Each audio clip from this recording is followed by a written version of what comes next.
Game from last night in Los Angeles. The Clippers beat the Memphis Grizzlies really easily, 113 to 96. A big first half for the Clippers, and they never relinquished the lead after that. They're led in scoring by Danilo Gallinari. He played an awesome game, 27 points and 15 boards, 6 for 11 shooting, more than double the amount of points as shots.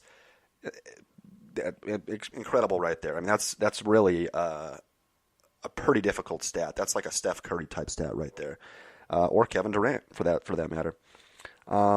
And then they also get 20 points out of Montrezl Harrell off the bench. Same situation for him. 5 for 9 from the field, 20 points. That's more than double the amount of shots that he takes.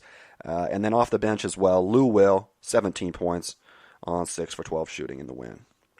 For the Memphis Grizzlies, they are led in scoring by DeLon Wright, 20 points, 8 rebounds, 4 assists for him in 35 minutes, leading the way in Mike Conley's absence, who didn't play again with the sore left ankle. And then 17 points for Chandler Parsons, finally making his way back into relativity in the NBA. 17 points for him, 5 for 11 shooting, just 1 for 4 from downtown. Nobody else in double figures, I don't see. Oh, no, Tony Dorsey, 14 points also on 6 for 12 shooting. Alrighty, so that takes us to the end of last night. Let's take a look at like I was just saying here, the Eastern Conference playoff standings. So right now, Charlotte is 4 games out of 6th spot. They are 3.5 out of 7th, 3 games out of 8th.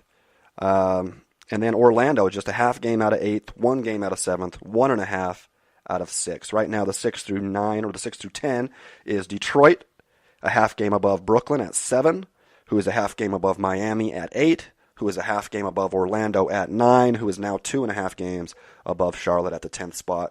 You got to think that with that loss last night, Charlotte has probably pushed itself to the outside looking in. Not necessarily for sure, but we do have a really good matchup at least, or a really good, I think, race here between these other 4 teams, all of which have at least a 500 record in their last 10. 2 of them have a good 7 out of their last 10 victories. And whoever gets hot right now with, 5 games to play or 6 games to play is going to make the playoffs, and it's going to be pretty interesting as far as that goes. So that leads us to today. I'm sure a few of these teams are playing. Let's go ahead and get into it. At 5 o'clock today in Indiana, we have the Indiana Pacers hosting one of those teams, the Detroit Pistons. Blake Griffin is probably not going to play again in this game. That's really tough for Detroit, even though they've played okay without him recently. Obviously, he's the catalyst. He's the best player on the team. And in a game like this with so much on the line, obviously you're going to want him in the game. For the Pistons, Luke Kennard and Langston Galloway also day-to-day.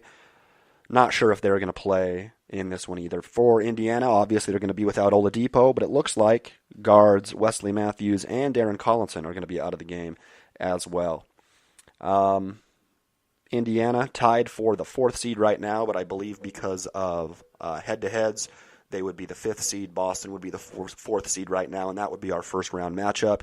It's almost impossible that is not a first-round matchup, whether it be Boston having home field advantage or home court advantage, or Indiana having home court advantage, is really all there remains to be figured out concerning that. So this could go a long way here to give them a more favorable slot here in the East. They're going to be favored by 5.5 points at home. ESPN is going to give them a 71% chance to get the victory. Alrighty, 5:30 p.m. This is another big one between 2 teams that we just talked about. This is going to be on NBA TV. The Boston Celtics at home are going to be hosting the Miami Heat. Boston's going to have all of their players healthy, which is going to be good for them. It has not been the case for the most part recently. Miami's going to be a little bit injured. Justice Winslow's going to be out. Rodney McGruder is going to be out. And Josh Richardson is going to be out. So they're going to be with a little bit of a hampered lineup here on the road. Tough environment. A team that they don't really play that well. And right now they're only a half game above the Orlando Magic for the 9th spot. So obviously a loss here would drop them to a tie with Orlando, depending on what happens with Orlando today. Boston's going to be favored by 7 points at home, and ESPN's going to give them a 75% chance to get the win. All right, still 5:30. in Brooklyn. Another team that needs a victory here. 3 straight teams that we're talking about here that are going to be battling in the Eastern Conference there. The Brooklyn Nets host the Milwaukee Bucks, fresh off that rough overtime loss in Atlanta. They're going to be traveling to Brooklyn to play this game. A pretty early 5:30 game for Milwaukee. Tony Snell is going to be out. It looks like Giannis is going to be out, and Middleton is going to be out as well. They're day-to-day, so they could play, but right now they're not. It doesn't say that they're going to, so I'd imagine they're probably going to be out. And as far as Brooklyn, they're going to be without Alan Crabb and probably Rodions Kurucs. He's day-to-day, but it doesn't really give any indication that he's going to be playing either. Obviously a much-needed win for Brooklyn, who is slotted at the 7th spot right now. If they can get this win and a Detroit loss, they would be in the 6th position. If they lose and Miami wins, they would be in the 8th position. And I believe if they lose and Miami and Orlando win, then they might be in the 9th position, actually. I'm not sure about that, though. But yeah, they're only a game up on Orlando right now, and then Orlando has a game today also. Milwaukee's going to be favored by 1.5 points in this one, and ESPN is going to give them a 68% chance to win. All right, to New York, a game that should be good just because of the teams involved, classically at the very least, but both having terrible seasons, most likely on purpose to get Zion Williamson. The New York Knicks are hosting the Chicago Bulls. A guy named Walt Lemon Jr. is going to be making his debut for the Chicago Bulls, so that'll be interesting there. Otto Porter, Zach LaVine, and Chris Dunn are going to miss the game for Chicago. That's a lot. And Frank Ntilikina and Alonzo Trier are both going to miss the game for the Knicks. Not as much, but still a good heaping part of your backcourt there. Luckily, they have a lot of point guards that they can kind of interchange there. Not much really to say about this game.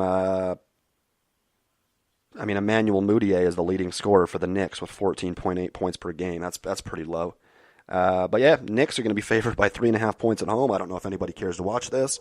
And ESPN is going to give them a 57% chance to get the win. Alrighty, to Toronto. A big one here for Orlando. The Magic head to Toronto to take on the Raptors.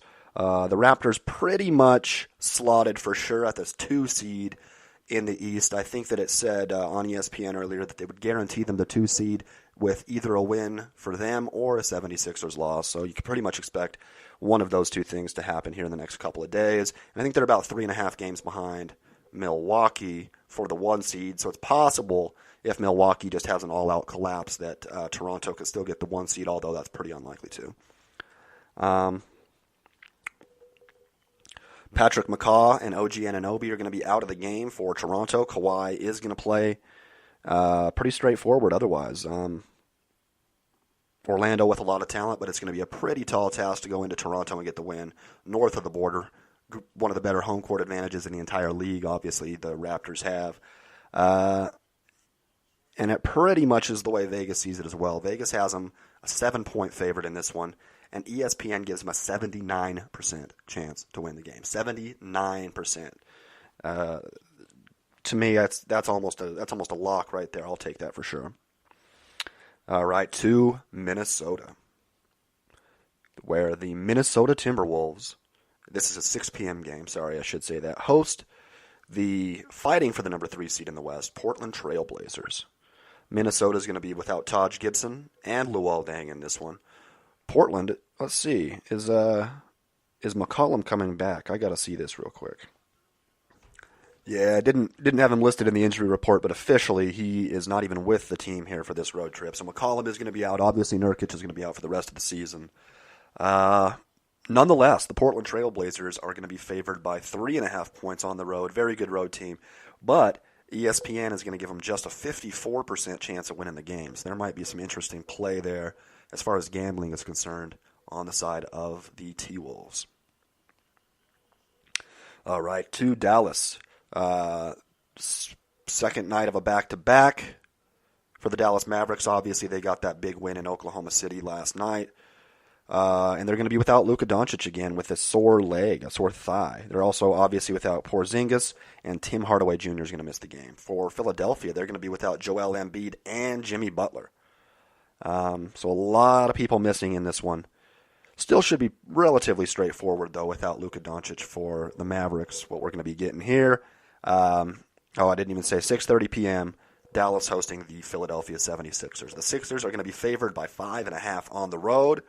I feel like that's kind of a big spread, and ESPN is giving them a 58% chance to get the victory. All right, 2 more games to talk about here.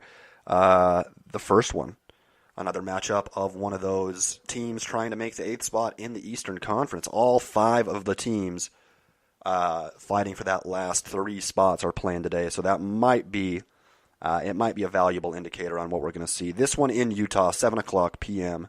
The Utah Jazz host the Charlotte Hornets with coming off that devastating 47-point loss last night. And then Utah right now, I believe with a win, it would put them at the 4th seed right now in the Western Conference, which would be obviously a pretty huge deal, home court advantage in the first round. Utah is going to be without Dante Exum, Derek Favors, and Raul Neto. And then Cody Zeller is going to be missing the game in Charlotte. Pretty straightforward otherwise. Utah is going to be favored by 11.5 points. And ESPN gives them an 86% chance to get the win. I would be shocked if they didn't. I might even do a parlay. Toronto Raptors, Utah Jazz, money line parlay. Those sound pretty good to me. And then the final game of the evening, this one on NBA TV. I have no idea why they chose to put this game on NBA TV. My guess is because it's the only 8 o'clock game. I guess that's the only way that I can see this. In Phoenix, the Suns are going to host the Cavaliers, a battle of 2 of the NBA's, 5 worst teams in the league, probably even 4. But with very good guards, Colin Sexton for the Cavaliers and Devin Booker playing awesome right now for the Phoenix Suns, averaging 27 points per game this year. So it looks like DeAndre Ayton is going to be day-to-day, may or may not play in this one. Rashawn Holmes as well. People that are going to be out for Phoenix, T.J. Warren and Tyler Johnson for sure. On the other side, Matthew Dellavedova is going to miss the game, and K. Love looks like he's going to miss the game also. So it'll be a good guard matchup, basically. It'll be fun to watch there. Other than that, not a whole lot of talent on either team, especially with DeAndre Ayton missing the game. This one's going to be a tough watch. I'd imagine that the ratings are going to be terrible, but I still got to play the games. Phoenix is going to be favored by 2 points at home, and ESPN is going to give them a 62% chance to get the victory. All righty, so that's taking us to the end of the show here. Hope you guys enjoyed it. Let's see. I was wrong about that Utah game. So Portland is in the 4th seed right now, 4 games behind Golden State. Utah is 6 games behind Golden State. So they're actually 2 games out of the 4th spot.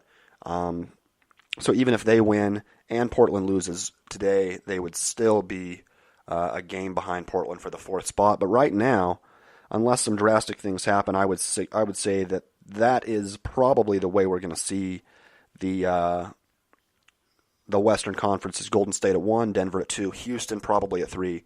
They're only a half game right now above Portland, but I would say they probably get the 3rd seed there. Portland at 4, Utah at 5. And then after that, there could be a little bit of upheaval depending on how things go. Obviously, the Thunder are playing terrible right now.